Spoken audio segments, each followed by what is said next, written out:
تو مصر میں بھی قانون بن گیا کہ 3 طلاقیں ایک ہوں گی، اور اب تو سوڈان میں بھی قانون بن گیا ہے 3 طلاقیں ایک ہوں گی، اب تو فلاں ملک میں بھی قانون بن گیا ہے 3 طلاقیں ایک ہوں گی۔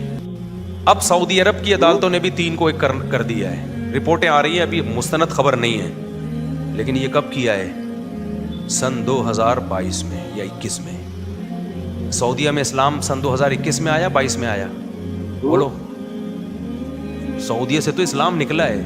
سعودیہ کی کورٹ میں سن 2022 تک، یعنی 1444 ہجری چل رہی ہے نا، 45 سوری، تو 1445 سال تقریباً ہجرت کے بعد جب طلاق کے حکام نازل ہوئے، وہ 2-4 سال نکال لیں آپ، اس سے لے کر اب تک 3 کتنی تھیں؟ 3 تھیں۔ تو ہمارے اہل حدیث بڑے خوش ہو رہے ہیں اس پہ کہ یار سعودی کورٹ نے بھی قرآن و سنت کے مطابق فیصلہ کر دیا۔